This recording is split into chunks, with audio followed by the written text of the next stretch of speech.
لا إله إلا الله وحده لا شريك له وأشهد أن محمدا عبده ورسوله يا أيها الذين آمنوا اتقوا الله حق تقاته ولا تموتن إلا وأنتم مسلمون يا أيها الناس اتقوا ربكم الذي خلقكم من نفس واحدة وخلق منها زوجها وبث منهما رجالا كثيرا ونساء واتقوا الله الذي تساءلون به والأرحام إن الله كان عليكم رقيبا يا أيها الذين آمنوا اتقوا الله وقولوا قولا سديدا يصلح لكم أعمالكم ويغفر لكم ذنوبكم ومن يطع الله ورسوله فقد فاز فوزا عظيما أما بعد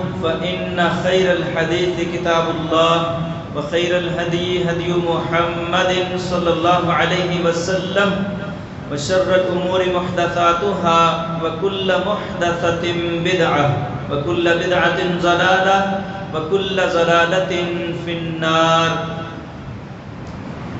سب سے بہترین بات اللہ رب العزت کی بات ہے. سب سے بہترین ہدایت حضرت محمد الرسول اللہ صلی اللہ علیہ وسلم کی ہے.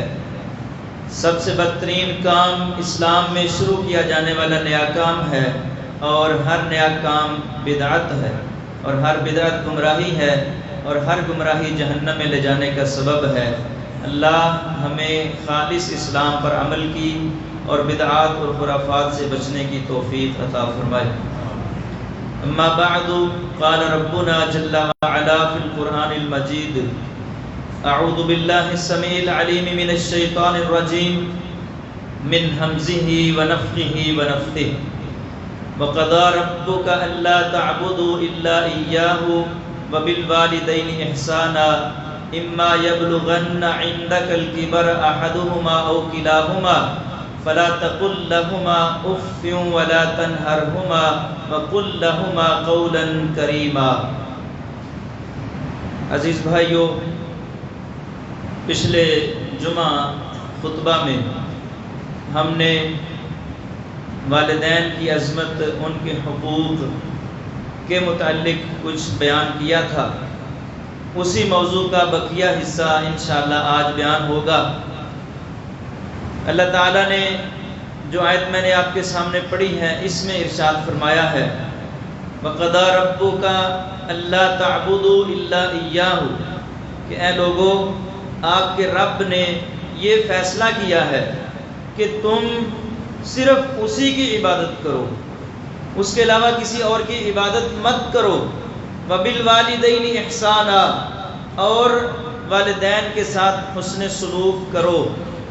اِمَّا يَبْلُغَنَّ عِنْدَكَ الْكِبَرَ أَحَدُهُمَا أَوْ كِلَاهُمَا فَلَا تَقُل لَّهُمَا أُفٍّ، اگر تمہارے پاس ان میں سے کوئی ایک یا دونوں بڑھاپے کی عمر کو پہنچیں تو فلا تقل لهما اف، ان کو اف بھی نہیں کہنا. ولا تنہرهما، اور ان کو جھڑکنا نہیں ہے، ڈانٹ ڈپٹ نہیں کرنی.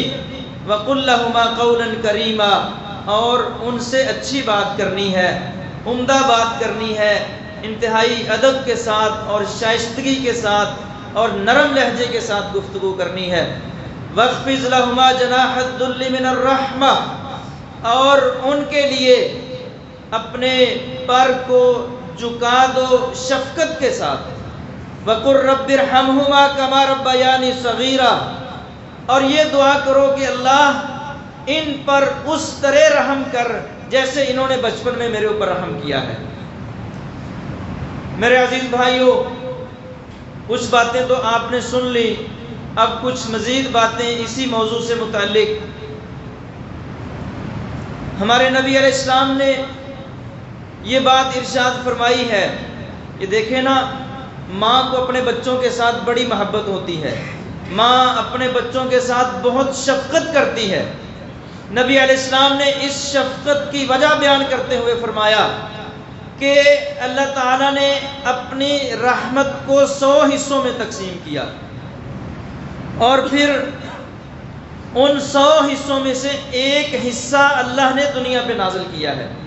99 حصے اللہ تعالیٰ اپنے پاس رکھے ہیں. اللہ تعالیٰ نے فرمایا نبی علیہ السلام نے اس ایک حصے کی وجہ سے مائیں اپنے بچوں پر شفقت کرتی ہیں، حتیٰ کہ خونخوار درندے، شیر، چیتے اور بھیڑیے جن کے اندر رحم نہیں ہوتا، جن کا دل سخت ہوتا ہے، وہ بھی اپنے بچوں پر اس ایک حصے کی وجہ سے شفقت کرتے ہیں. اور پھر نبی علیہ السلام نے ایک مثال دی کہ کبھی آپ نے دیکھا ہو کہ گھوڑی جب بچہ دیتی ہے، بچہ جنم دیتی ہے گھوڑی، تو اچھا گھوڑی تو آپ میں سے شاید کئیوں نے نہ یہ کیفیت دیکھی ہو، یہ منظر نہ دیکھا ہو، لیکن آپ اس کو بھینس اور گائے کی مثال سے لے لیں کہ بھینس جب بچہ جنم دیتی ہے یا گائے جب بچہ جنم دیتی ہے تو آپ نے یہ دیکھا ہوگا کہ بچہ جب ابھی جنم دیا نا بچے کو تو اس سے اٹھا نہیں جا رہا، کوئی تقریباً اٹھتے اٹھتے کوئی آدھا گھنٹہ اس کو لگ جاتا ہے. اب وہ ماں کے قدموں میں گرتا ہے، اٹھتا ہے پھر گر جاتا ہے، پھر اٹھتا ہے پھر گرتا ہے. تو یہ دیکھا ہوگا کہ بھینس یا گائے یا گھوڑی اپنا پاؤں ایسے اوپر اٹھا لیتی ہے، بچہ اس کے قدموں میں گرتا ہے، وہ پاؤں اوپر اٹھا لیتی ہے. کبھی ایسا نہیں ہو سکتا کہ گھوڑی کا پاؤں اس کے بچے کے اوپر آ جائے، کبھی نہیں ہو سکتا کہ بھینس یا گائے کا پاؤں اس کے بچے کے اوپر آ جائے، ایسے نہیں ہوتا. نبی علیہ السلام نے فرمایا یہ جو گھوڑی اپنا پاؤں اٹھاتی ہے نا کہ میرا پاؤں میرے بچے کے اوپر نہ آ جائے، یہ ماں کی شفقت اس جو 100 حصوں میں سے رحمت کا ایک حصہ دنیا میں اترا ہے اس کی وجہ سے ہے. اس وجہ سے ماں اپنے بچوں پر شفقت کرتی ہے. تو ہم نے دیکھا ہے، یہ تو جانوروں کی ماں کی بات ہوئی نا، انسانوں کی مائیں بھی جو بچوں کے ساتھ پیار کرتی ہیں، محبت کرتی ہیں، شفقت کرتی ہیں، یہ اللہ کی اس ایک رحمت کی وجہ سے ہے. ایک دفعہ جنگ کے میدان میں ایک عورت کا بچہ گم ہو گیا، کوئی قیدی عورتوں میں سے عورت تھی، اس کا بچہ گم ہو گیا. وہ بیچاری بہت پریشان اپنے بچے کو تلاش کر رہی ہے، کبھی ادھر کو کبھی ادھر کو. ایک ماں کا بچہ گم ہو تو ماں کے اوپر کیا کیفیت ہوتی ہے یہ اس کو پتا ہے. تھوڑی دیر کے بعد وہ بچہ مل گیا، تو جو ہی وہ بچہ ملا تو ماں نے اس کو پکڑا اور اس کو اپنی چھاتی کے ساتھ لگایا، اس کو دودھ پلانا شروع کر دیا. صحابہ یہ منظر دیکھ رہے تھے، اللہ کے رسول بھی یہ منظر دیکھ رہے تھے. نبی علیہ السلام نے اپنے صحابہ سے پوچھا کہ دیکھا نا ماں اپنے بچے کے ساتھ کس قدر محبت کرتی ہے. صحابہ نے کہا جی اللہ کے رسول یہ تو بہت محبت ہے. نبی علیہ السلام نے فرمایا پھر سنو، للہ ارحم بعبادہ من ہذہ بولدہا، اللہ اپنے بندوں کے ساتھ جتنا یہ عورت اپنے بچے کے ساتھ پیار کر رہی ہے اور رحم کر رہی ہے، اللہ اس سے کہیں زیادہ اپنے بندوں کے ساتھ محبت کرتے ہیں. تو یہ مائیں جو بچوں کے ساتھ شفقت کرتی ہیں، محبت کرتی ہیں، یہ اللہ تعالیٰ کی اس رحمت کی وجہ سے ہے جو اللہ نے ماں کے اندر ممتا، ایک محبت اور پیار اور شفقت اس کے دل میں رکھا ہوا ہے. اب دیکھیے والدین کے ساتھ حسن سلوک میں سے ایک بہت بڑی چیز یہ ہے کہ اولاد اپنے والدین کے پاس موجود رہے، ان کو وقت دے، ان کے پاس بیٹھے، ان کے پاس بیٹھ کر ان کی باتیں سنے. لوگوں کے پاس ٹائم نہیں ہوتا، کام میں کھپ گئے، کاروبار میں لگ گئے، مصروف ہو گئے، پیسہ کمانے کے چکر میں پڑ گئے، نہ اماں کو وقت دیتے ہیں نہ ابا کو وقت دیتے ہیں. یہ بالکل غلط بات ہے. اللہ تعالیٰ کا حکم ہے وَصَاحِبْهُمَا فِي الدُّنْيَا مَعْرُوفًا کہ اپنے والدین کے ساتھ رہنا ہے دنیا میں اچھے طریقے کے ساتھ. میں آپ کو ایک واقعہ سناتا ہوں، صحیح مسلم میں حدیث ہے. ہمارے نبی صلی اللہ علیہ وسلم نے اپنے صحابہ کو یہ بات ارشاد فرمائی کہ میرے صحابیوں، یمن میں ایک شخص رہتا ہے، اس کا نام اویس ہے. اویس کرنی آپ نے مشہور نام سنا ہوگا، رضی اللہ تعالیٰ عنہ. اویس ایک بندہ ہے، یمن میں رہتا ہے. یمن کے قبیلے قرن اور اس کی شاخ مراد سے اس کا تعلق ہے. اس کے جسم پر برس کی بیماری ہے، یہ جس کو ہم پھلبیری نہیں کہتے، پھلبیری، وہ سفید سفید سے دبے جسم پہ بن جاتے ہیں، اس کو برس بھی کہتے ہیں، پھلبہری بھی کہتے ہیں. نبی علیہ السلام نے فرمایا اس کو برس کی بیماری ہے اور اس کی ایک ماں ہے اس کے گھر میں، ماں اس کی بوڑھی ہے اور بیمار ہے، وہ اپنی اماں کی خدمت کر رہا ہے اور وہ اپنی ماں کو چھوڑ کر تمہارے پاس میرے پاس آنا چاہتا ہے، مجھے آ کر ملنا چاہتا ہے، لیکن صرف ماں کی خدمت کی وجہ سے نہیں آ رہا کہ چھوڑ کر آئے گا تو پیچھے ماں کی خدمت کرنے والا کوئی نہیں ہے۔ نبی علیہ السلام نے فرمایا اگر کبھی اویس تمہارے پاس آ جائے تو تم نے اویس سے اپنے لیے دعائے استغفار کروانی ہے، اویس کو کہنا اویس ہمارے لیے بخشش کی دعا کرو۔ پھر نبی علیہ السلام دنیا سے چلے گئے، صحابہ نے اس حدیث کو یاد رکھا۔ پھر حضرت ابوبکر کا دور حکومت آیا، پھر حضرت عمر کا دور حکومت آیا۔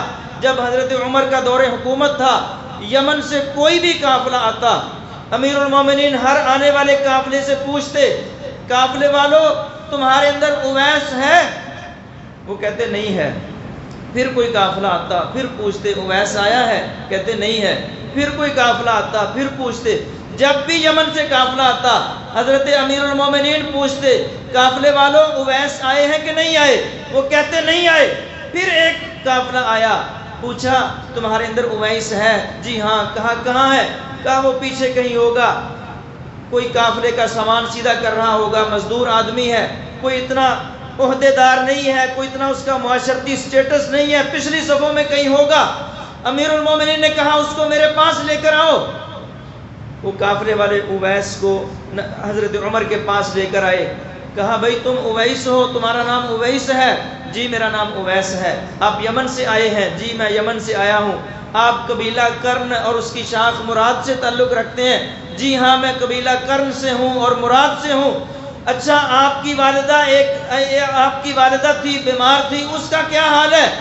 کہا جی میری والدہ فوت ہو گئی ہیں، وہ دنیا سے چلی گئی ہیں۔ ہاں وہ بیمار تھی لیکن اب دنیا میں نہیں ہے۔ اچھا بھائی مجھے یہ بتاؤ کہ تمہارے جسم پر پھل بہری کی بیماری تھی، برس کی بیماری تھی، اس کا کیا حال ہے؟ نبی علیہ السلام نے صحابہ کو یہ بھی بتایا تھا کہ جب اویس تمہارے پاس پہنچے گا نا تو تب تک اس کی وہ بیماری ختم ہو چکی ہوگی، اس کے جسم کی جلد، اس کی رنگت درست ہو چکی ہوگی، بس درہم کے برابر، جس طرح یہ 5 روپے کا 10 روپے کا ایک سکہ نہیں ہوتا، اتنا وہ گول سا نشان اس کے جسم پر پھل بہری کا باقی رہ جائے گا، باقی ساری ختم ہو چکی ہوگی جب وہ تمہارے پاس آئے گا۔ حضرت امیر المومنین نے پوچھا آپ کے جسم پر پھل بہری کی برس کی بیماری ہے؟ اس نے کہا حضرت تھی لیکن اب ختم ہو گئی ہے، صرف 1 درہم کے برابر ایک نشان تھوڑا سا باقی رہ گیا ہے۔ اس سے ایک تو ہمارے نبی علیہ السلام کی حقانیت ثابت ہوتی ہے کہ دیکھو اتنی باریک پیش گوئی کوئی بندہ اپنی مرضی سے نہیں کر سکتا، یہ ضرور محمد رسول اللہ صلی اللہ علیہ وسلم کو اللہ تعالیٰ نے بتایا ہے، ورنہ ایسے اپنے پاس اتنا بڑا دعویٰ کیسے کیا جا سکتا ہے؟ امیر المومنین عمر بن خطاب رضی اللہ تعالیٰ عنہ فرمانے لگے اویس میرے لیے دعا کرو، میرے لیے دعائیں استغفار کرو، میرے لیے اللہ سے دعا کرو اللہ مجھے معاف کر دے۔ حضرت اویس کہنے لگے امیر المومنین کہاں تم عمر امیر المومنین خلیفہ ثانی اور نبی علیہ السلام کی زبان سے کئی مرتبہ جنت کی خوشخبریاں سننے والے، جس کے بارے میں نبی علیہ السلام نے یہ فرمایا میرے بعد کوئی نبی ہوتے تو عمر نے ہونا تھا، جس کے بارے میں نبی نے یہ بات فرمائی عمر جس راستے سے چلتے ہو شیطان اس راستے کو تبدیل کر لیتا ہے، تمہارا مقام اور تمہارا مرتبہ کہاں تم اور کہاں میں چھوٹا سا اویس، نہ میرا کوئی مقام نہ میرا کوئی مرتبہ، آپ ہمارے لیے دعا کرو، میں کیا کروں تمہارے لیے دعا؟ حضرت عمر نے کہا نہیں اویس بات یہ نہیں ہے، ہمارے نبی نے ہمیں آپ کے بارے میں یہ بات فرمائی تھی کہ اویس آئے گا، تم نے اویس سے دعا کروانی ہے۔ اب مجھے یہ بتاؤ بھائیو کہ اویس نے کیا کارنامہ سر انجام دیا تھا؟ کوئی ایک رات میں 100 نفل پڑھتے تھے، کوئی ایک دن میں 5 مرتبہ قرآن ختم کرتے تھے، کوئی بہت بڑے صدقے اور خیرات کر رکھے تھے، کوئی بڑے بڑے جہادی مار کے سر انجام دیے تھے، کچھ نہیں۔ اویس کی ایک نیکی تھی، وہ کیا نیکی تھی کہ وہ اپنی ماں کی خدمت کرتے تھے، ماں کی خدمت کی وجہ سے نبی علیہ السلام کو ملنا چاہتے تھے نہیں مل سکے، حالانکہ کس کا دل نہیں کرتا آج 1400 سال بعد ہمارا اتنا دل کرتا ہے، ہم تڑپتے ہیں کاش کہ اللہ کے نبی سے ملاقات ہو جائے۔ وہ اویس، اس کا بھی دل تو کرتا ہوگا نا کہ میں بھی مدینے میں پہنچوں، میں بھی اللہ کے رسول سے ملاقات کروں، لیکن اویس کی اماں گھر میں بیمار تھی اور متبادل کوئی خدمت کرنے والا موجود نہیں تھا۔ ماں کی خدمت کی وجہ سے اویس نبی علیہ السلام سے ملاقات نہ کر سکے، ماں کی خدمت کرتے رہے۔ اللہ تعالیٰ نے اویس کو یہ عزت دی، یہ مقام دیا، یہ مرتبہ دیا کہ اپنے نبی کی زبانی یہ بات کہلوائی، اپنے صحابہ کو یہ بات کہی کہ اگر تمہیں اویس ملے تو تم نے اویس سے اپنے لیے دعائے استغفار کروانی۔ میرے عزیز بھائیوں، اگر ماں کی خدمت کرنے کے لیے اللہ کے نبی کی ملاقات کو چھوڑا جا سکتا ہے، چھوڑا نا اویس نے، اور اس پر شریعت نے کوئی عیب نہیں لگایا، کوئی شریعت نے اویس کو یہ نہیں کہا کہ تو نے کیوں نہیں ملاقات کی۔ ماں کی خدمت کے لیے اگر اللہ کے نبی کی ملاقات کو چھوڑا جا سکتا ہے تو پھر ماں کی خدمت کے لیے اور ماں کے پاس حاضری دینے کے لیے یہ پیسے کمانے کے چکر میں دور نکل جانا اور کئی سال ماں کو نہ ملنا، یا چھوٹے چھوٹے مسئلوں پر اختلاف بنا کر ماں کے ساتھ منہ بنا لینا اور غصہ میں آ جانا اور ماں کے ساتھ ملاقات نہ کرنا، اس کی خدمت کو حاضر نہ ہونا، یہ کس قدر بدبختی کی بات ہے۔ اب دیکھیں اللہ تعالیٰ نے فرمایا وَصَاحِبْهُمَا فِي الدُّنْيَا مَعْرُوفًا، اے لوگو اپنے والدین کے ساتھ دنیا میں اچھے طریقے کے ساتھ رہو، ان کے پاس بیٹھو، ان کو وقت دو، ان کے پاس موجود رہو۔ میں نے پچھلے خطبہ میں آپ کو حدیث سنائی تھی، ایک شخص نے آ کر کہا میں آپ کے ساتھ مل کر جہاد کرنا چاہتا ہوں۔ آپ نے فرمایا تیرے والدین تیری والدہ ہیں؟ کہا جی ہاں۔ کہا جاؤ جا کر الزمها فإن تحت قدمیها الجنہ، جا کر اپنی ماں کی خدمت کر، اللہ نے اس کے قدموں کے نیچے جنت رکھی ہوئی ہے۔ ایک شخص ہجرت کر کے آئے، کہنے لگے اللہ کے رسول اپنا گھر چھوڑ آیا ہوں لیکن میرے والدین رو رہے تھے جب ان کو چھوڑ کر آیا ہوں۔ آپ نے کہا ارجع الیہما فاضحکہما کما ابکیتہما، جا اپنے والدین کے پاس اور ان کو جیسے رلاتا ہوا چھوڑ کر آیا ہے ویسے جا کر ان کو ہنسانے کی کوشش کر۔ اور ایک کو فرمایا الزمہا فثم الجنہ، اپنی ماں کے قدموں میں جا کر بیٹھ جا، وہاں پر جنت ہے۔ عبد المالک مجاہد حافظہ اللہ نے اپنی کتاب میں ایک واقعہ لکھا، ایک بڑے محدث اپنے طلبہ کو کلاس پڑھایا کرتے تھے۔ ایک دن کلاس میں لیٹ آئے، شاگردوں نے پوچھا استاد محترم آج لیٹ آنے کی کیا وجہ ہے، اتنی تاخیر ہو گئی؟ فرمانے لگے ریاض الجنہ میں بیٹھ کر جنت کے مزے لوٹ رہا تھا۔ شاگردوں نے پوچھا یہاں جنت کیسے، دنیا میں جنت کہاں سے آ گئی، کس جنت میں آپ بیٹھے تھے؟ کہنے لگے ماں کے قدموں میں بیٹھا تھا، ماں کی خدمت کر رہا تھا، ماں کے ساتھ باتیں کر رہا تھا، مجھے ایسے ہی لگ رہا تھا جیسے ریاض الجنہ میں بیٹھا ہوا۔ الزمہا فثم الجنہ، یہ نبی علیہ السلام کی حدیث ہے۔ جا ماں کے قدموں کے ساتھ جا کے جڑ جا، چمٹ جا، وہاں پر اللہ تعالیٰ نے جنت رکھی ہوئی ہے۔ اب ہم لوگ کیا کرتے ہیں، کئی لوگ تو ایسے ہیں، مطلب والدین کے 4 بیٹے ہیں، چاروں ہی بیرون ملک چلے گئے، کوئی سعودی عرب میں چلا گیا، کوئی دبئی میں چلا گیا، کوئی جرمنی میں چلا گیا، کوئی یورپ کے کسی اور ملک میں چلا گیا۔ اب 4 بیٹے ہیں، چاروں بیرون ملک، یہاں پاکستان میں بہت بڑی کوٹھی بنا دی، بہت اچھا گھر بنا دیا، 2-4 نوکر بھی ماں باپ کی خدمت کے لیے رکھ دیے، سارا کچھ کیا۔ بھائی تم دنیا کی ساری دولت بھی ان کو دے دو، 1 نہیں 2 نہیں 10 کوٹھیاں بنا دو، اچھی اچھی گاڑیاں ان کو لے کر دے دو اور خدمت کرنے کے لیے نوکر ان کے پاس جمع کر دو، دنیا کی دولت ان کے پاس جمع کر دو، اگر تم خود ان کے پاس نہیں ہو تو ان کو کبھی سکون نہیں ہو سکتا۔ جو والدین کو سکون اپنی اولاد کے پاس بیٹھنے سے ہوتا ہے وہ دنیا کی کسی دولت سے نہیں ہوتا۔ اچھا کئی تو باہر چلے جاتے ہیں، والدین کو ادھر ہی چھوڑ دیا، کئی ایسے ہوتے ہیں کہ ادھر پاس بیٹھے ہی والدین کے ساتھ اختلافات کر لیے، کسی جائیداد کی تقسیم میں یا کسی اور مسئلے میں لڑائی جھگڑا ہو گیا، اب پاس گھر ہیں، یہاں ماں کا گھر ہے، باپ کا گھر ہے، ساتھ بیٹے کا گھر ہے، اتنا قریب ہونے کے باوجود کئی سال تک اماں کے ساتھ نہیں بولتے، ابا کے ساتھ نہیں بولتے، ان کے ساتھ گفتگو نہیں کرتے، آ کر ان کا حال احوال نہیں پوچھتے۔ یہ کس قدر بدبختی کی بات ہے۔ نبی علیہ السلام نے فرمایا اس شخص کی ناک کٹ جائے، 3 مرتبہ فرمایا اس کی ناک کٹ جائے، اس کی ناک کٹ جائے۔ صحابہ نے پوچھا یہ کون بدبخت ہے؟ فرمایا جس نے اپنے والدین کو یا دونوں میں سے کسی ایک کو بڑھاپے میں پا لیا اور پھر ان کی خدمت کر کے جنت میں داخل نہ ہوا، اس کی ناک کٹ جائے، وہ تباہ ہو جائے، وہ برباد ہو جائے۔ یہ بد دعا کون دے رہے ہیں؟ محمد رسول اللہ صلی اللہ علیہ وسلم۔ اچھا پھر بعض لوگ کیا کرتے ہیں، بعض تو بیرون ملک چلے گئے، بعض پاس رہ کر لڑائی کر لی نہیں بولتے، بعض اگر وقت دیتے بھی ہیں تو اماں کے پاس بیٹھے ہیں اور اپنا واٹس ایپ چلا رہے ہیں، ماں کے پاس بیٹھے ہیں اور فیس بک چلا رہے ہیں، ماں کے پاس بیٹھے ہیں اور ماں بیچاری منہ دیکھ رہی ہے کہ میرا بچہ ہے، میرا بیٹا ہے، میرے پاس بیٹھا ہوا ہے، میرے ساتھ کوئی باتیں کرے، کوئی میرا دل لگائے، کوئی دلچسپی کی باتیں کرے۔ بیٹے کی واٹس ایپ سے جان نہیں چھوٹ رہی، بیٹے کی فیس بک سے جان نہیں چھوڑ رہی، وہ فیس بک میں قید ہوا پڑا، ماں اس کے منہ کی طرف دیکھ رہی ہے، وہ فیس بک چلا رہا ہے۔ یہ غلط بات ہے۔ وَصَاحِبْهُمَا فِي الدُّنْيَا مَعْرُوفًا، جب بھی آپ اپنی اماں کے پاس بیٹھو، جب بھی آپ اپنے ابا جی کے پاس بیٹھو، اپنے موبائل کو سائلنٹ کرو، اپنی واٹس ایپ کو آف کرو، اپنے فیس بک کو بند کر کے اس کو جیب میں ڈالو، ماں کے ساتھ باتیں کرو، اس کا دل لگانے کی کوشش کرو، باپ کے ساتھ باتیں کرو، اس کا دل لگانے کی کوشش کرو۔ جن موضوعات میں آپ کی اماں اور آپ کے ابا جی دلچسپی لیتے ہیں ان موضوعات کی باتیں چھیڑو، اس قسم کے تذکرے کرو، جن باتوں کو کے اندر ان کو دلچسپی ہے وہ باتیں کرو۔ اگر مجبوراً آپ کو ماں کے پاس بیٹھ کر واٹس ایپ چلانے کی کوئی بڑی مجبوری ہے، کوئی ضروری ایمرجنسی کوئی میسیجز دیکھ رہے ہیں، تو پھر اس بحث میں ماں کو بھی شامل کر رہو۔ اماں یہ میسج مجھے آ رہے ہیں، یہ دیکھو اب یہ صورتحال چل رہی ہے، اب وہ چل رہی ہے، اب ایسے ہو رہا ہے، اب ویسے ہو رہا ہے، ماں کو بھی اس مجلس میں شامل تو کرو نا۔ یہ کیا ہوا کہ ماں ساتھ بیٹھی ہے اور آپ دنیا کے ساتھ رابطے کر رہے ہیں۔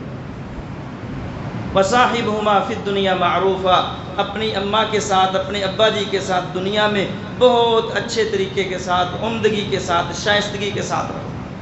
اگلی بات یہ ہے کہ کبھی بھی ان کی مخالفت، ان کی نافرمانی نہ کرو، ان کو ستاؤ نہیں۔ ہمارے نبی علیہ السلام نے فرمایا ان اللہ حرم علیکم عقوق الامہات ووعد البنات ومنحوہات وکرہ لکم قیل وقال وکثرت السؤال واضاعت المال، کہ اے لوگو تمہارے رب نے تمہارے اوپر اپنی ماؤں کو ستانا، ان کو تنگ کرنا، ان کو رلانا، ان کو پریشان کرنا، یہ تمہارے رب نے تمہارے اوپر حرام کر دیا، حقوق الامہات۔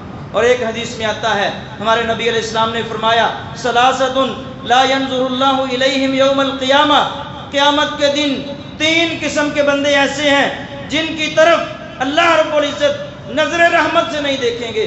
ان میں سے ایک العاق لوالدیہ والمرأۃ المترجلہ، ایک وہ جو اپنے والدین کی نافرمانی کرنے والا ہے، اور ایک وہ عورت جو اس طرح کا فیشن اور لباس پہنتی ہے کہ مردوں کی مشابہت کرتی ہے، والدیوس، اور تیسرا دیوس آدمی کہ جس کی آنکھوں کے سامنے اس کے گھر میں بے حیائی کا ارتکاب ہو رہا ہو اور وہ بے حس اور بے غیرت بن کر اپنے گھر کے اندر ہونے والی بے حیائی کا نوٹس نہ لے اور اس کو ختم کرنے کی کوشش نہ کرے۔ یہ 3 بندے ایسے ہیں جن کی طرف قیامت کے دن اللہ رب العزت نظر رحمت سے نہیں دیکھیں گے۔ ایک اپنے والدین کا نافرمان، ایک مردوں کی مشابہت کرنے والی عورت، اور ایک دیوس جو اپنے گھر میں ہونے والی بے حیائی کو روکتا نہیں۔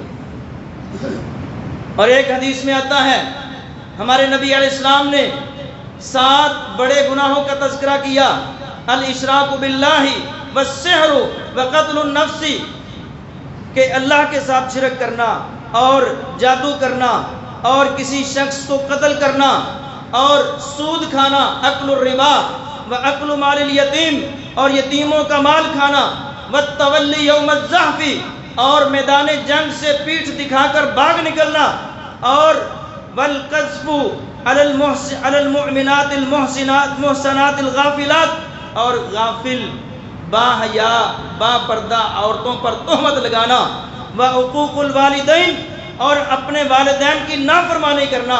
نبی علیہ السلام نے فرمایا یہ 7 بڑے گناہ ہیں، تم نے ان سے بچ کر رہنا ہے۔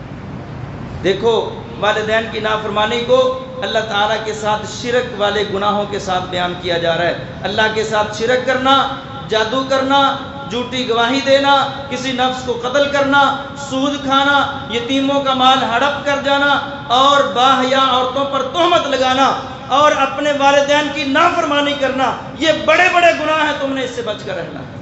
اور ایک حدیث میں آتا ہے، ہمارے نبی علیہ السلام نے فرمایا کہ دو گناہ ایسے ہیں، دو جرم اور دو زیادتیاں ایسی ہیں جن کا بہت جلد بدلہ بندے کو دنیا میں مل جاتا ہے۔ وہ کون سے ہیں؟ ایک حقوق الوالدین اور ایک البغض، اپنے والدین کی نافرمانی کرنا۔ جو اپنے والدین کی نافرمانی کرے گا اس کی اولاد اس کی نافرمانی کرے گی۔ اور البغض، اپنے امیر، اپنے حکمران، اپنے بڑے کے ساتھ بغاوت کرنا۔ آپ کسی امیر کے تحت چل رہے ہیں تو پھر اگر اس کو امیر بنایا ہے تو اس کی بات مانو، اس کی بغاوت کرو گے تو کل تمہارے متحد جو لوگ ہوں گے، تمہارے جو شاگرد ہوں گے، تمہارے نیچے کام کرنے والے جو ہوں گے، وہ کل تمہاری بغاوت کریں گے۔ تم اپنے حکمران کی بغاوت کرو گے، کل جب تم حکمران بنو گے تمہاری رعایت تمہاری بغاوت کرے گی، اور اگر تم اپنے والدین کی نافرمانی کرو گے کل تمہاری اولاد تمہاری نافرمانی کرے گی۔ یہ نبی علیہ السلام کی حدیث ہے۔ یہ مکافات عمل ہوتا ہے، عدلے کا بدلہ ملتا ہے، جیسا کرو گے ویسا بھرو گے۔ ایک شخص نے ایک واقعہ لکھا، کہتے ہیں ایک آدمی اپنے بوڑھے باپ کو، جیسے لوگ اولڈ ہاؤس میں چھوڑاتے ہیں نا، کسی اولڈ ہاؤس میں چھوڑنے گیا اور ساتھ اس کا کوئی 8-7 سالہ بچہ بھی تھا۔ تو وہاں پر جب چھوڑ کر واپس آنے لگا تو بوڑھے باپ نے کہا کہ بیٹا کوئی کمبل ہی دے دو، یہاں سردی ہے، چلو سردی میں کمبل تو اوپر لے لوں گا۔ اس نے اپنے 8-7 سالہ 9 سالہ بچے کو کہا جاؤ بھاگ کر گھر سے کمبل لے آؤ اپنے دادا کے لیے، آپ کے دادا کو کمبل کی ضرورت ہے۔ بچہ گھر گیا، اس نے گھر جا کر کمبل کو کینچی کے ساتھ 2 ٹکڑوں میں تقسیم کیا، آدھا کمبل لے کر آ گیا، آدھا گھر میں چھوڑ آیا۔ اس نے پوچھا کہ پورا کمبل کیوں نہیں لے کر آیا، اس کو کاٹ کر آدھا کیوں لے کر آئے ہو؟ اس نے کہا ابا جی، جس طرح آج آپ میرے دادا کو اولڈ ہاؤس میں چھوڑ کر اس کے لیے کمبل منگوا رہے ہو، کل جب آپ نے بوڑھے ہونا ہے آپ کو میں نے ادھر ہی چھوڑنا ہے، اور جو آدھا کمبل گھر میں چھوڑ کر آیا ہوں وہ میں نے آپ کے لیے رکھا ہوا ہے۔ یہ مکافات عمل ہوتا ہے۔ اگر آج تم اپنے والدین کی نافرمانی کرو گے تو پھر میری یہ بات لکھ لو، اس کو نوٹ کر لو، یہ ہمارے نبی کی بات ہے، میری بات نہیں ہے، نبی علیہ السلام کی بات ہے کہ پھر کل تمہاری اولاد تمہاری نافرمانی کرے گی۔ یہ نہیں ہو سکتا کہ ہم تو اپنے والدین کی نافرمانیاں کریں، ہم ان کی خدمت نہ کریں، ہم ان کی بغاوت کریں، ہم ان کی باتیں نہ مانیں، اور کل ہم یہ امید لگائے رکھیں کہ ہماری اولاد جو ہوگی وہ ہماری فرما بردار بھی ہوگی، ہماری اطاعت بھی کرے گی، ہماری خدمت بھی کرے گی، ہمارا ساتھ بھی دے گی، ہمارے ساتھ تعاون بھی کرے گی۔ ایسا نہیں ہوگا، یہ قانون ہے، جیسا کرو گے ویسا بھرو گے۔ والدین کی خدمت کرو گے اولاد تمہاری خدمت کرے گی، والدین کی نافرمانی کرو گے اولاد تمہاری نافرمانی کرے گی۔ تیسری بات، اپنے والدین کا قرض اتاریں۔ اماں جی فوت ہو گئے ہیں، پوچھیں ان کی سہیلیوں سے، ان کے پڑوسنوں سے، ان کے ساتھ ملنے والی عورتوں سے، میری اماں نے کسی کا پیسہ تو نہیں دینا، کسی کا قرض تو نہیں دینا۔ ابا جی فوت ہو گئے ہیں، ان کے جو کاروباری پارٹنر ہیں، جو ان کے شراکت دار ہیں، جو ان کے کسٹمرز ہیں، یا جن سے یہ مال خریدتے تھے، یا جن کے ساتھ لین دین تھا، کوئی ان کے مزدور تھے، کوئی ان کے انجینئر تھے، کوئی ان کے مستری تھے، کوئی ان کے لین دین والے تھے، ابا جی کی ڈائری چیک کریں، اس کے اوپر حساب کتاب کا کھاتہ چیک کریں، ابا جی نے کس کس کے پیسے دینے ہیں، کوئی قرض تو نہیں ہے ابا جی کے ذمے، ماں کے ذمے قرض ہے اس کو ادا کرو، باپ کے ذمے قرض ہے اس کو ادا کرو، یہ اولاد کی ذمہ داری بنتی ہے۔ حدیث میں آتا ہے، ہمارے نبی علیہ السلام نے فرمایا، نفس المؤمن معلقۃ بدینہ حتی یقضى عنہ، کہ مومن بندے کا نفس، اس کی جان اس کے قرض کے بدلے لٹکی رہتی ہے، اٹکی رہتی ہے، حتی یقضى عنہ، جب تک اس کا قرض ادا نہیں کر دیا جاتا تب تک اس کی وہاں سے جان نہیں چھوڑتی۔ اب اماں جی فوت ہو گئے، ابا جی فوت ہو گئے، ساری زندگی انہوں نے کھلایا پلایا، انہوں نے مکان بنا کے دیا، جائیداد بنا کے دی، ان کی وراثت کے مالک بن گئے، سب کچھ ہڑپ کرنے کی بجائے ان کی قبر کو ٹھنڈا کرو، ان کی آخرت کو ٹھنڈا کرو۔ ایک دفعہ نبی علیہ السلام سے ایک شخص نے آ کر پوچھا، اللہ کے رسول اگر میں اللہ کے راستے میں شہید ہو جاؤں تو کیا میرے سارے گناہ معاف ہو جائیں گے؟ نبی علیہ السلام نے فرمایا ہاں، اگر تو اللہ کے راستے میں شہید ہو جائے اللہ تیرے سارے گناہوں کو معاف کر دیں گے۔ وہ بات یہ سن کر چلا گیا، تھوڑا سا پیچھے مڑا، آپ نے اس کو پیچھے سے آواز دی، اس کو بلایا، فرمایا تو نے یہ پوچھا تھا کہ اگر میں اللہ کے راستے میں شہید ہو جاؤں تو میرے سارے گناہ معاف ہو جائیں گے؟ میں نے تجھے کہا تھا ہاں سارے گناہ معاف ہو جائیں گے، لیکن ابھی ابھی جبریل میرے پاس آئے ہیں، جبریل نے مجھے آ کر یہ بات بتائی ہے کہ ٹھیک ہے سارے گناہ معاف ہو جائیں گے، لیکن اگر اس کے ذمے کسی کا قرض ہوا، بے شک یہ اللہ کے راستے میں شہید ہو جائے اس کا قرض اس کو معاف نہیں ہوگا۔ اب یہ شہادت کتنا بڑا رتبہ ہے۔ نبی علیہ السلام نے فرمایا شہید ہوتے وقت خون کا قطرہ بعد میں گرتا ہے، اللہ اس کے گناہوں کو پہلے معاف کر دیتے ہیں، لیکن یہ ایک گناہ ایسا ہے یہ معاف نہیں ہوتا۔ تو اولاد کی ذمہ داری بنتی ہے اگر والدین کے اوپر کچھ قرض ہے تو جلد از جلد اس کو ادا کرنے کی کوشش کریں۔ ایک دفعہ ایک جنازہ آیا، نبی علیہ السلام جنازہ پڑھانے لگے، جنازہ پڑھانے سے پہلے پوچھا اس کے ذمے کچھ قرض تو نہیں ہے؟ صحابہ نے بتایا جی ہاں اس کے ذمے 2 دینار قرض ہے۔ آپ پیچھے ہٹ گئے، آپ نے کہا میں اس کا جنازہ نہیں پڑھاؤں گا، تم میں سے کوئی اس کا جنازہ پڑھا دے، میں اس کے جنازے میں شریک نہیں ہوں گا کیونکہ اس کے ذمے قرض ہے۔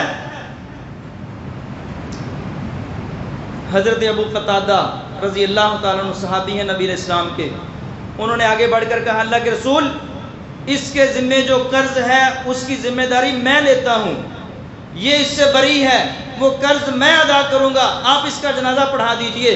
نبی علیہ السلام نے ابو قتادہ سے تاکید کے ساتھ پوچھا ابو قتادہ واقعی تو اس کا قرض ادا کرے گا؟ اگر تو یہ ذمہ داری لیتا ہے تو پھر مجھے بتاؤ۔ اس نے کہا جی میں قرض ادا کروں گا۔ کہا پھر میت اس سے بری ہے؟ کہا جی وہ بری ہے، یہ میری ذمہ داری ہے۔ نبی علیہ السلام نے اس کا جنازہ پڑھا دیا۔ دوسرا دن ہوا، راستے میں چلتے ہوئے نبی علیہ السلام کی ابو قتادہ کے ساتھ ملاقات ہوئی۔ نبی علیہ السلام نے پوچھا ابو قتادہ کیا بنا؟ وہ 2 دینار قرض جو اس میت کے ذمے تھے تو نے اپنے ذمے لیے تھے، کیا وہ ادا کر دیے ہیں؟ ابو قتادہ کہتے کہ میں نے سوچا تھا کہ چلو کر دوں گا، ابھی کل کی تو بات ہے، کر دوں گا۔ میں نے کہا اللہ کے رسول ابھی تک تو میں نے ادا نہیں کیے۔ نبی علیہ السلام نے فرمایا پھر جلدی اس کو ادا کرو۔ ابو قتادہ کہتے ہیں میں پھر گیا، میں نے وہ 2 دینار قرض جو اس کے ذمے تھے وہ ادا کیے۔ ادا کرنے کے بعد نبی علیہ السلام کے پاس پہنچا، میں نے کہا اللہ کے رسول جو قرض میں نے اپنے ذمے لیا تھا میں نے اس کو ادا کر دیا ہے۔ نبی علیہ السلام فرمانے لگے الآن بردت علیہ جلدہ، جب تک وہ قرض ادا نہیں ہوا تھا اس کی جلد گرم تھی، اب قرض ادا کرنے کی وجہ سے اللہ نے اس کی جلد کو ٹھنڈا کر دیا۔ ہماری اماں کے ذمے کچھ قرض ہو، ہمارے ابا جی کے ذمے کچھ قرض ہو، وہ بیچارے گرمی میں تڑپیں، ان کی جلد گرم رہے، ہم ان کا قرض ادا نہ کر کے ان کی جلد کو ٹھنڈا نہ کریں تو ہم کیسے بیٹے ہیں ان کے، ہم کیسی ان کی اولاد ہیں کہ اگر اپنے والدین کے لیے اتنا بھی نہیں کر سکتے۔ یہ والدین کے حقوق میں سے ایک بہت بڑا حق ہے۔ اب ہم نے کتنے لوگوں کو دیکھا ہے وہ رسمی طور پر اعلان کروا دیتے ہیں جب جنازہ ہونا ہوتا ہے جی فوت ہونے والے کے ذمہ کوئی قرض ہے نا تو اس کا بڑا بیٹا اس کی ذمہ داری لیتا ہے، اس کا فلانا بیٹا ذمہ داری لیتا ہے، بس رسمی اعلان کر دیا۔ جب لوگ مانگنے آتے ہیں دکھاتے ہیں اپنا کھاتا اور حساب کتاب اور رسیدیں اور پرچیاں، پھر کہتے ہیں بھئی تم کون ہوتے ہو، جاؤ جا کر قبر میں اس سے قرضہ لینا تو لے لو، ہم نے کوئی قرضہ ادا نہیں کرنا۔ پیسے کی لالچ میں، پیسے کی حرص میں اور دنیا کی لالچ میں اپنے باپ کو اور اپنی ماں کو عذاب میں مبتلا کر دیتے ہیں، لیکن چند ٹکے قرض نہیں ادا کرتے کہ بھی میں اپنی جیب سے پیسہ کیوں ادا کروں۔ یہ غلط بات ہے۔ جس اماں نے پالا پوسا جوان کیا، جس ابا نے خون پسینے کی کمائی سے تیرے پیٹ میں لقمے ڈالے، اب اس ابا جی کا اتنا حق بھی نہیں بنتا کہ اگر اس کے ذمہ کچھ قرض ہے تو میں اس قرض کو ادا کر دوں۔ اچھا پھر اگلی بات، والدین جب فوت ہو جائیں، دنیا سے چلے گئے، ان کے ذمہ قرض ہے وہ بھی آپ نے ادا کرنا ہے۔ ان کے ذمہ کچھ فرضی عبادات ہیں، مثال کے طور پر ابا جی کے ذمہ رمضان کے روزے تھے، ابا جی بیمار ہو گئے تھے یا ابا جی کہیں سفر پہ گئے تھے، سفر میں روزے چھوڑ دیے، اب سفر میں روزہ چھوڑنے کی اجازت ہے نا، لیکن اجازت اتنی ہے کہ بعد میں رکھنے پڑتے ہیں، رکھنے ضروری ہیں، فرض ہیں۔ اب بعد میں رکھنے کا موقع ہی نہیں ملا، جو ہی رمضان ختم ہوا ابا جی بھی دنیا سے چلے گئے، فوت ہو گئے، اماں جی دنیا سے چلی گئی، فوت ہو گئی، جو ذمے روزے تھے وہ نہیں رکھ سکے، اب پیچھے اولاد کی ذمہ داری بنتی ہے۔ ہمارے نبی علیہ السلام نے فرمایا من مات وعلیہ صیام صام عنہ ولیہ، جو شخص فوت ہو جائے اور اس کے ذمے کچھ روزے ہوں، وہ 1 ہیں، 2 ہیں، 5 ہیں، 10 ہیں، جتنے بھی ہیں، بندہ فوت ہو گیا، اس کے ذمے روزے ہیں، صام عنہ ولیہ، اب اس کے ولی کی، اس کے جو اس کے وارث بن رہے ہیں، اس کا بیٹا، اس کی بیٹی، ان کی ذمہ داری بنتی ہے کہ اپنے ابا جی کی طرف سے، اپنی اماں جی کی طرف سے، اپنے فوت ہونے والے رشتہ دار کی طرف سے، یہ لوگ ان کی طرف سے روزے رکھیں۔ ایک عورت نبی علیہ السلام کے پاس آئی، اللہ کے رسول میری اماں فوت ہو گئی ہے اور ان پر حج فرض ہو چکا تھا لیکن حج کیے بغیر فوت ہو گئے ہیں، افا احج عنہ، کیا میں اپنی اماں جی کی طرف سے حج کروں؟ نبی علیہ السلام نے فرمایا کیا خیال ہے تیرا، اگر تیری اماں کے ذمہ کچھ قرض ہوتا، اس نے کسی کے پیسے دینے ہوتے، تو کیا تو اپنی اماں کی طرف سے وہ پیسے ادا نہ کرتی؟ اس نے کہا جی میں ضرور کرتی۔ فرمایا پھر یہ اللہ کا قرض ہے اور اللہ زیادہ حق رکھتا ہے کہ اس کے قرض کو ادا کیا جائے۔ اگر تیری اماں پر حج فرض تھا اور وہ حج کیے بغیر دنیا سے چلی گئی ہے تو اب تو اپنی ماں کی طرف سے حج کر، یہ اولاد کی ذمہ داری بنتی ہے۔ اچھا پھر اپنے والدین کے جو دوست ہیں، ان کے ساتھ بیٹھنے والے تعلق دار، ان کے ساتھ حسن سلوک کرنا، یہ بھی والدین کے حقوق میں سے ایک حق ہے۔ مطلب ابا جی فوت ہو گئے ہیں تو ابا جی کے دوستوں سے ملیں، ان کے حال احوال پوچھیں، ان کے ساتھ بیٹھک کریں، ان کے ساتھ دوستیاں لگائیں، ان کے ساتھ گاہے بگاہے ملتے رہا کریں۔ اماں جی کی جو سہیلیاں دوستیں ہیں ان کے ساتھ ملا کریں، ان کی خدمت کریں، کبھی کبھار کوئی تحفہ بھیج دیا۔ یہ جو اماں جی کے ساتھ ملنے والی جو عورتیں ہوتی ہیں ان کو ہمارے عرف میں خالہ بول دیتے ہیں، خالہ جی کیا حال ہے، ماسی جی کیا حال ہے، اس طرح کا لفظ بول کر ان کی دلجوئی کر دی، ان کے ساتھ حسن سلوک کیا، ان کی خدمت کر دی۔ حدیث میں آتا ہے ہمارے نبی علیہ السلام نے فرمایا کہ کسی آدمی کے فوت ہو جانے کے بعد اس کے ساتھ بڑی بڑی نیکیوں میں سے ایک نیکی یہ ہے کہ اس کے دوست احباب اور اس کے تعلق والے لوگوں کے ساتھ بندہ تعلق قائم رکھے۔ عبداللہ بن عمر رضی اللہ تعالیٰ عنہ ایک دفعہ سفر پہ جا رہے تھے، اپنے گدھے پر سوار تھے اور سر پہ بہت اچھی خوبصورت قسم کی پگڑی باندھی ہوئی تھی۔ راستے میں ایک شخص ملا، وہ دیہاتی آدمی تھا، سادہ سا آدمی تھا، کوئی اس کا خاص معاشرتی عہدہ سٹیٹس نہیں تھا، کوئی بڑا آدمی نہیں تھا۔ عبداللہ بن عمر اس کو دیکھ کر نیچے اترے، اس کو کہا آپ اس گدھے پہ بیٹھیے۔ اس کو گدھے پہ بٹھایا، اپنے سر پہ جو پگڑی تھی وہ اتار کر اس کے سر پہ رکھی اور کہا کہ یہ گدھا بھی میں نے آپ کو تحفے میں دیا، یہ پگڑی بھی میں نے آپ کو تحفے میں دی۔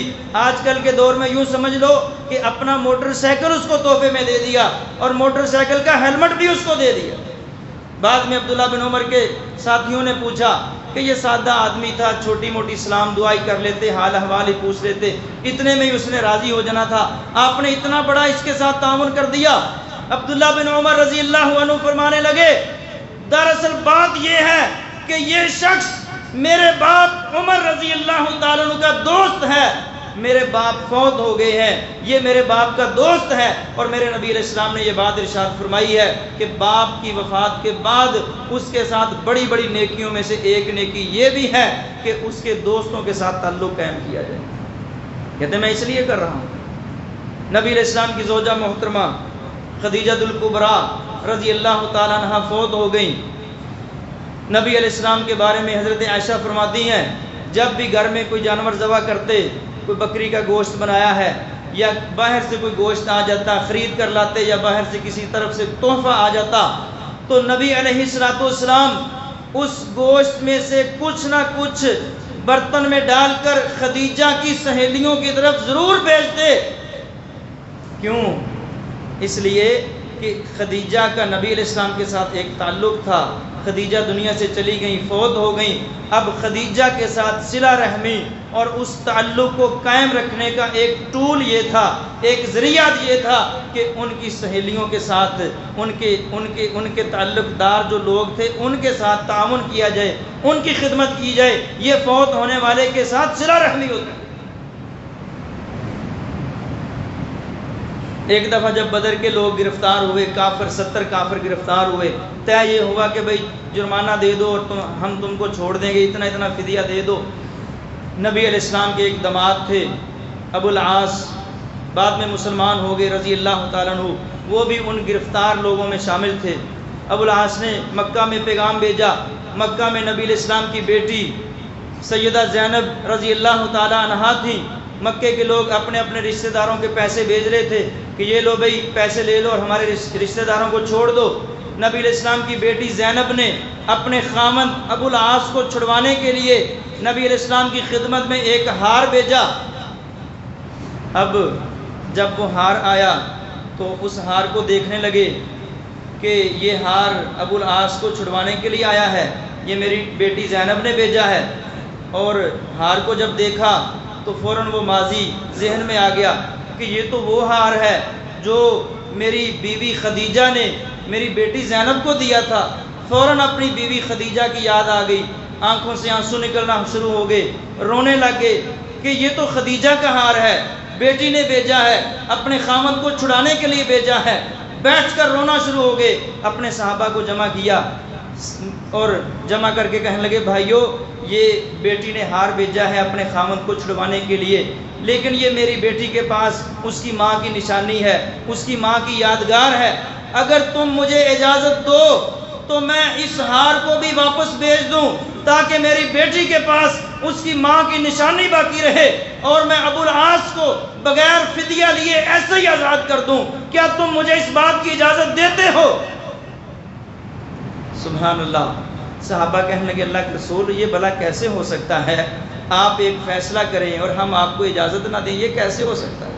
یہاں سے دو باتیں معلوم ہوتی ہیں. ایک یہ کہ نبی علیہ السلام اپنا اختیار بھی چلا سکتے تھے نا، زبردستی کہہ دیتے کہ میں نے ابو العاص کو بغیر پیسوں کے چھوڑنا ہے، کسی نے کیا کہنا تھا. لیکن آپ نے عدل کیا کہ جس طرح باقی لوگوں سے پیسے لیے جا رہے ہیں اس سے بھی لیے جائیں گے. صرف ایک درخواست رکھی صحابہ کے سامنے کہ اگر تم خوش دلی سے اجازت دو تو میں اس کو ایسے ہی چھوڑ دوں. اور دوسرا مسئلہ اس سے یہ معلوم ہوا کہ اگر گھر میں اماں جی کی یا ابا جی کی کوئی نشانی ہو، ان کے کوئی باقیات ہوں، تو اس کو بھی سنبھال کر رکھا جائے کہ اس میں ہمیں ہماری ماں کی یاد آتی ہے، اس میں ہمیں ہمارے ابا جی کی یاد آتی ہے. تو یہ بھی ایک مسنون عمل ہے. اس کا فائدہ کیا ہوتا ہے کہ وہ یاد تعلق بحال رہتا ہے اور پھر بندہ اپنے والدین کے ساتھ دعا کرتا رہتا ہے. دیکھیں نبی علیہ السلام نے یہی کہا نا کہ کہو تو میں یہ واپس بھیج دوں، یہ میری بیٹی کے پاس اس کی ماں کی نشانی ہے. اللہ تعالیٰ سمجھنے کی عمل کی توفیق عطا فرمائے.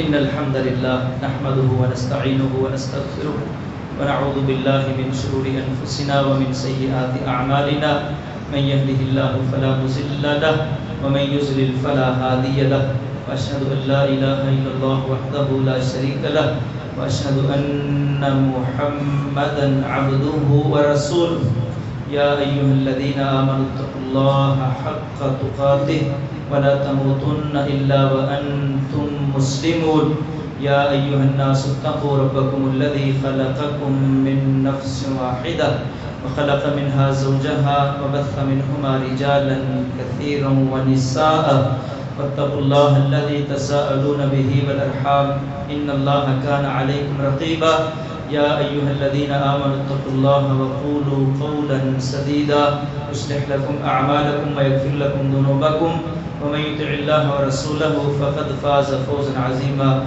أما بعد فإن خير الحديث كتاب الله وخير الهدي هدي محمد صلى الله عليه وسلم وشر الأمور محدثاتها وكل محدثة بدعة وكل بدعة ضلالة وكل ضلالة في النار.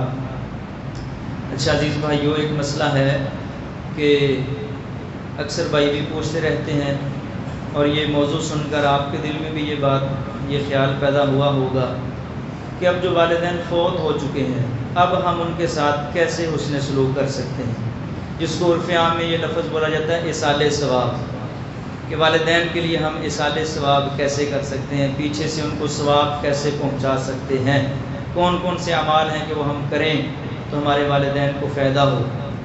تو انشاءاللہ آنے والے جمعہ میں اس موضوع پر گفتگو ہوگی کہ ہم اپنے فوت شدہ والدین اور دیگر جو رشتہ دار ہیں ان کے ساتھ ایصال ثواب کیسے کر سکتے ہیں۔ بر وقت تشریف لائیں تاکہ بات اچھی طرح سمجھ میں آ سکے۔ یہ ہمارے